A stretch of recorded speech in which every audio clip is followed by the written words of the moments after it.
Hi all signs, Gemini, Libra, and Aquarius, Cancer, Pisces, and Scorpio, Aries, Leo, Sagittarius, Taurus, Virgo, and Capricorn. Tandaan niyo po, yan po yung line-up sa reading natin, 12 zodiac signs. Tungkol po ito sa buhay pag-ibig. Opo, at saka please be reminded na this is general reading, timeless reading. Para po ito sa mga may mahabang pasensya kasi lahat ng signs to. Pero short reading po sa bawat sign. Okay? Kung hindi po mataas ang mahabang pasensya mo, this reading's not for you. Antayin mo na lang yung ipaisa-isang reading po ng zodiac sign natin. Okay? And same pa rin yung question. This is a majority request ng lahat ng kung ano yung iniisip ng person mo. Now, this is daily, di ba? Kung same pa rin yung iniisip niya, yan pa rin yung, kung same pa rin ang message dito, yan pa rin yung iniisip niya. Yan, natama ko. Huwag niyo kalimutan na mag-subscribe sa channel natin at i-click yung bell notification para updated po kayo sa reading natin.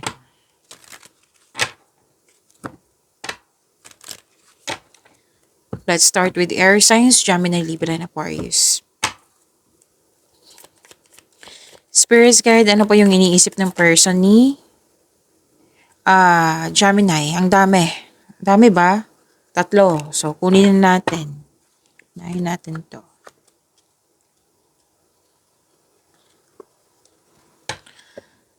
Okay.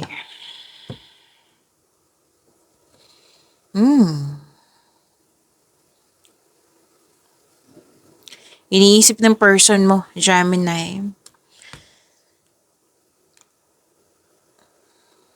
Wala naman siya ako nakikita. So far wala akong nakikitang problema dito. Wala siyang iniisip na problema. Masaya nga siya, stable kayo sa inyong connection. Masaya po siya.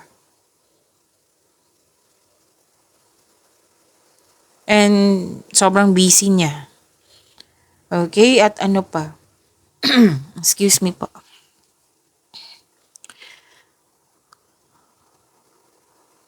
Okay. Excited siya sa coming celebration, monthsary, anniversary, or coming celebration. Tapos nag-uusap kayo dito. Inaalala niya kakausapin ka niya tapos mag-usap kayo tungkol sa improvement nyo. Like for example, immatured kayo, maliit na bagay pinag-awayan noon. Ngayon hindi na, may improvement na, may transformation. So kakausapin ka ng taong ito tapos yun nga, ikikwento niya sa'yo. Excited siya Excited po siya sa celebration na ito. Oh, okay. May celebration ka sa dito na party. Pero may ano dito Hindi lang tong monthsary anniversary or any kind of celebration, kundi pwedeng may engagement, kasal, or honeymoon. Gusto niya magsama sa isang bubong. Masaya siya.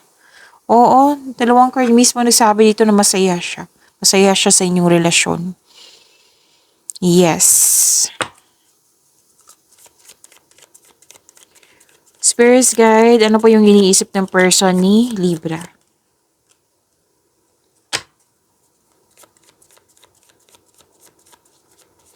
Malalim mo iniisip, gusto niyang mag-isa muna. Kasi lahat naman ng relasyon, di ba?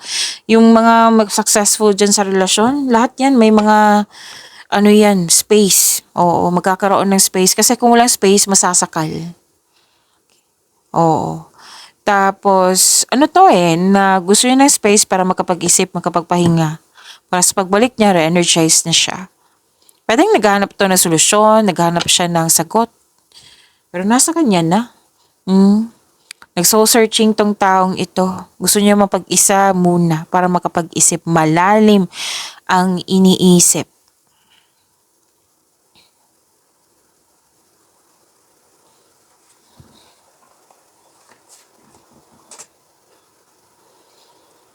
Okay. Nakikita ko dito na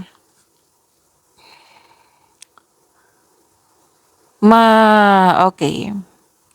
Iniisip niya dito yung pwedeng activity to yung mga importanteng ganap, iniisip niya na gusto niyang magkaroon ng growth sa inyong relasyon.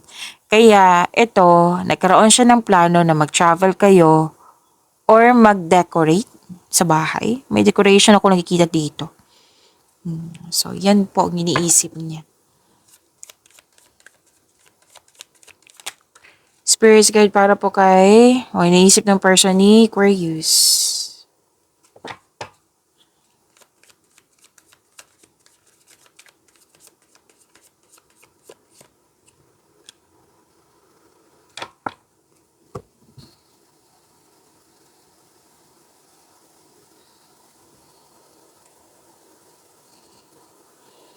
Okay, naging practical to eh.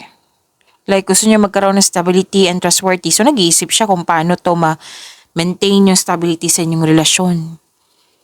Yes, nag-iisip. Malalim ang iniisip din. Tapos, gusto niyang gumawa ng action para mag-stable pa rin yung relasyon niyo. Nagbigay ito ng malaking trust.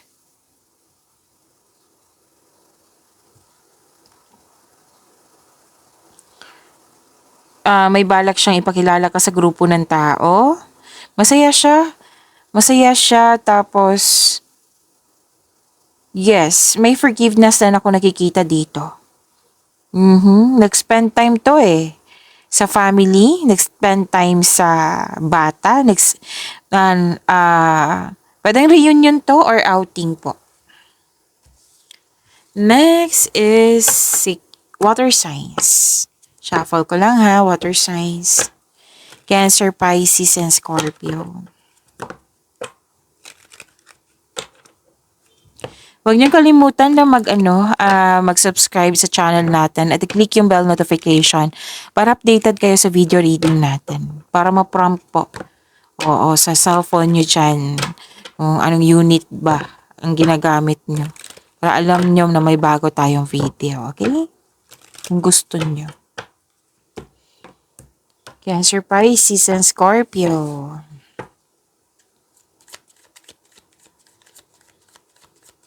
Spirit guide, ano po yung iniisip ng person ni Cancer?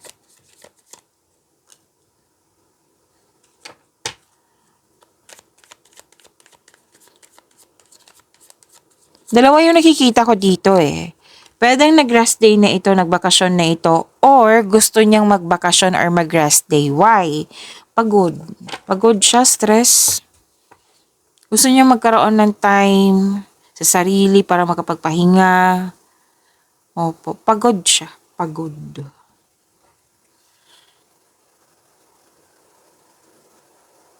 Pagod or stress. Pwede din pagod or stress din dahil sa hindi dahil sa hindi nagkaroon ng pagkakaunawaan. Oo, gusto niya munang space. Alam niyo naman, kung parati ko nanonood sa daily natin, sa lahat ng mga successful dyan sa relasyon, may mga may mga time na magkakaroon sila ng space. Why? Kailangan na magkaroon ng space kasi that is a sign of respect sa inyong sarili, sa connection, sa inyong relasyon. Okay? So, kailangan talaga yan yung space para makapag-isip. Kasi space is may realization yan eh.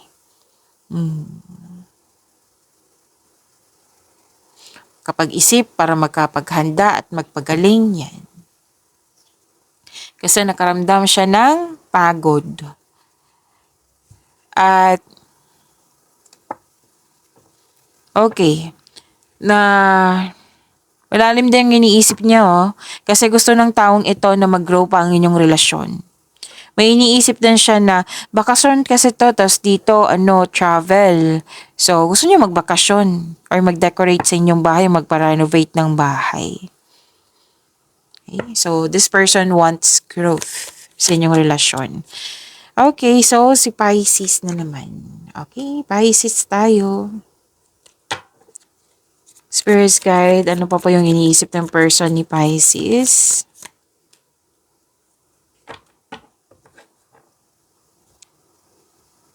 Nakikita ko dito, nagkaroon po ng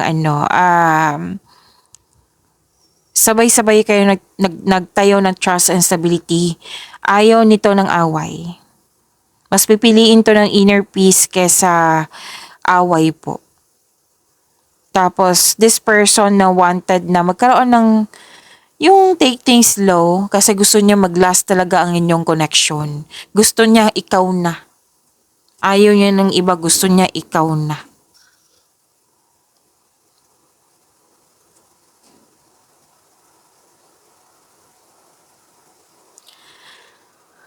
Okay. May concern lang siya dito na pwedeng concern niya to ha, sa iyo or concern mo to sa kanya na may nakita kasi ako tong busy, pagod, exhausted, kailangan ng time kasi nagkaroon ng lack of time.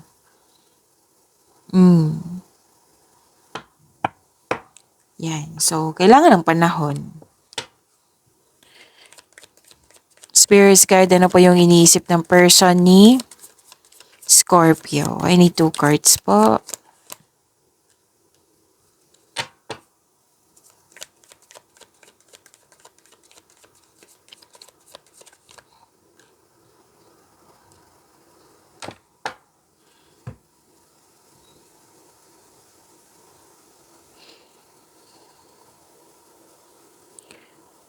Okay. Matibay ang inyong relasyon.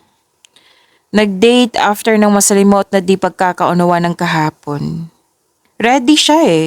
Actually, very confident siya dito. This person is taking an action para magkaroon ng na gusto niyang maging maayos, kumbaga. Matibay ang inyong relasyon. Yan ang sabi niya. And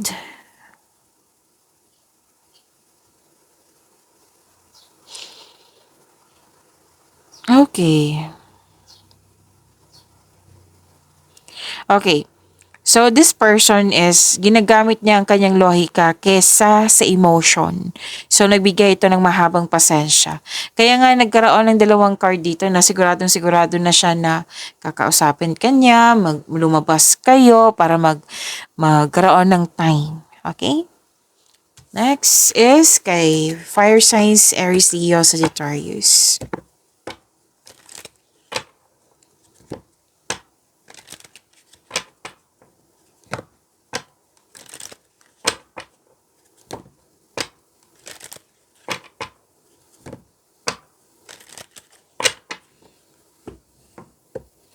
Fire signs, Aries, Leo, Sagittarius.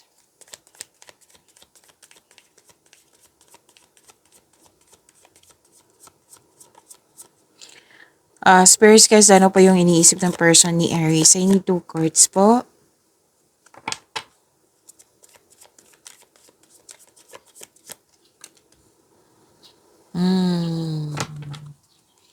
Maaaring may i-offer siya sa'yo or may aaminin siya sa'yo. Kakausapin ka ng taong ito.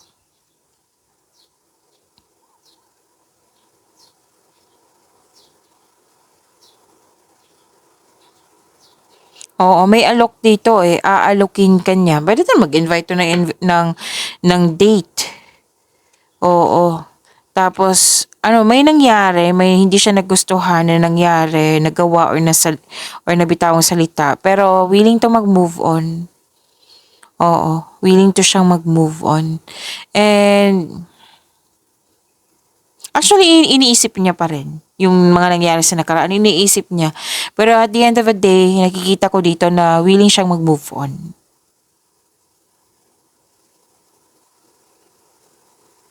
So, love and happiness overflow. Sobrang satisfied kayo sa inyong relasyon. Kaya deserve niyong mag-relax at mag-enjoy. Ayain ka niya. Pwedeng date, bakasyon. Yan. Actually, this person's health is improving. Basta happiness ang nakikita ko sa kanya dito.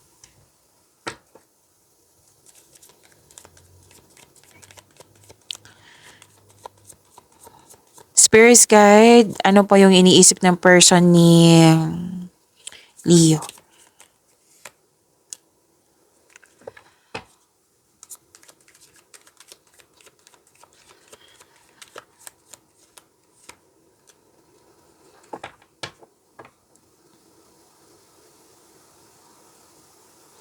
Nakikita ko dito,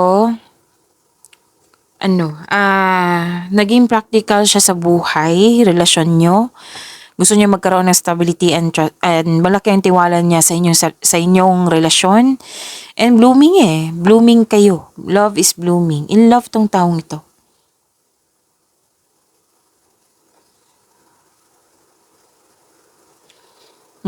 Malaki ang tiwala niya na yung relationship niyo magtagal talaga, ikaw na. Yan, may nakita ko ditong kung lalaki to, Leo, gusto ko niyang mabuntis. Kung babae to, gusto niya mabuntis. Pwede buntis na siya ngayon. Kung babae siya ha, may buntis ka sa dito or nanganak. Or gusto niya na mag-start na ng family. Yes, inalagaan niya ng mabuti ang inyong relasyon.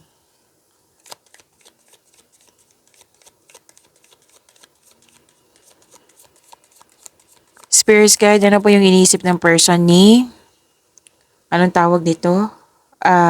Person ni Sagittarius. Yan.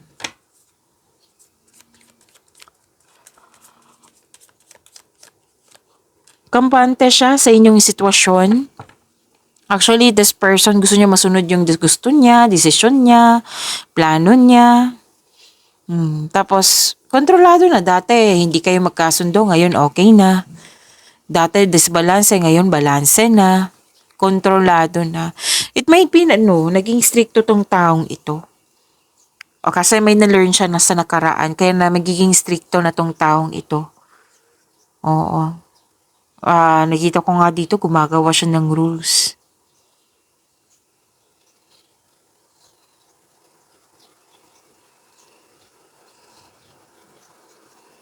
So, iniisip niya dito na tatanggapin niya yung mistakes mo at mistakes niya. Okay, yan Yan, may nakita kasi kung pagkakamali. Tatanggapin niya ang pagkakamali mo, pagkakamali niya para ma-let go na ito. Ma-let go na itong nangyari sa nakaraan. At may sabi din dito ang ilan kasi dito nagkaroon ng disconnection or matagal na to na disconnection, babalik po siya para humingi ng tawad at mag-put ng closure. So, this person is asking for forgiveness. Next is Earth signs, Taurus, Virgo, and Capricorn.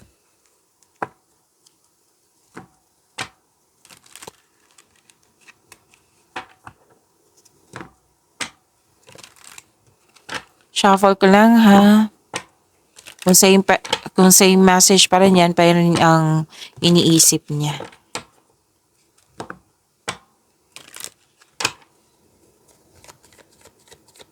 Spirit guide, ano po yung iniisip ng person ni Taurus?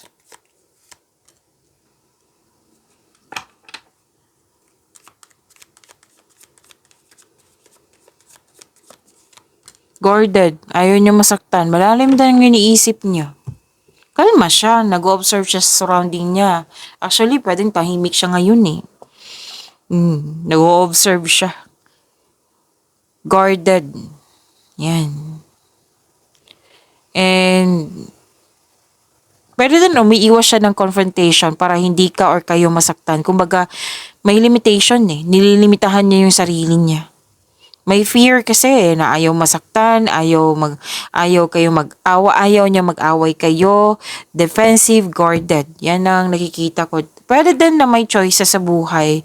Kaya tahimik siya ngayon kasi nagbabalanse siya bago gumawa ng mahalagang desisyon.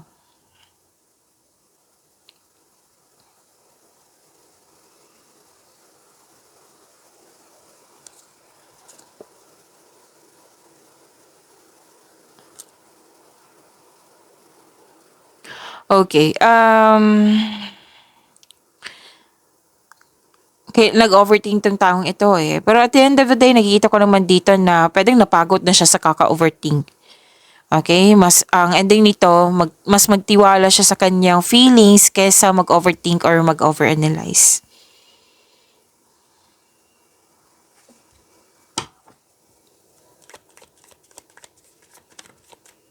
This is about your iniisip ng person mo, Virgo.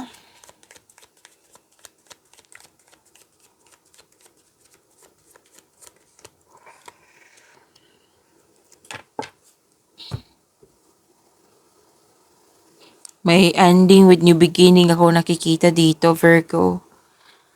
Mhm.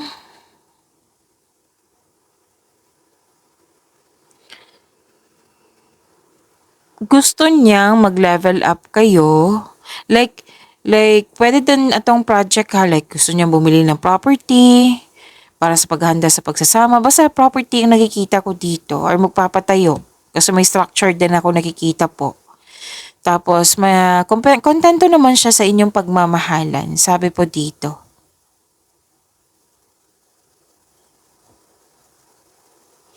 Ano to overcoming obstacles. Oo. May separation, or di kaya may natapos na concern. Yung paulit-ulit na concern, natapos na.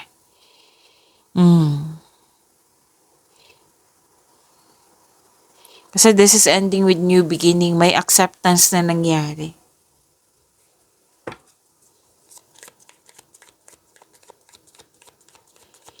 Spirit guide, ano pa yung inisip ng person ni Capricorn? I need 2 cards po.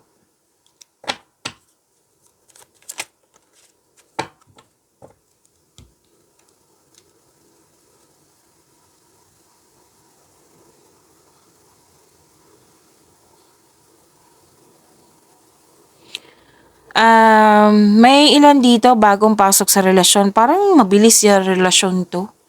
Like bagong ligawan tapos pumasok agad sa relasyon. Pero sabi ng card dito ha, kung matagal na kayo or kung bago ba, try nyo munang mag-enjoy kasi parang nagmamadali. Nakikita ko dito nagmamadali. Opo, nagmamadali na try nyo munang mag-enjoy without getting too carried away. One step at a time, wag magmadali. May travel ako nakikita dito. Nakikita ko rin dito na overcome ng obstacles. Okay. May concern kasi siya. I-share niya sa iyo yung opinion niya or concern niya sa iyo na like, nasasaktan ako, like, hindi ka nagkaroon ng time. Basta may i-share siya sa iyo. Kaya kailangan ng panahon dito para mag-usap ng mahinahon. Okay? May strength na siya Kakausapin ko na to si Capricorn. May i-share ako sa kanya. Yan. Yan po. Maraming salamat. See you tomorrow.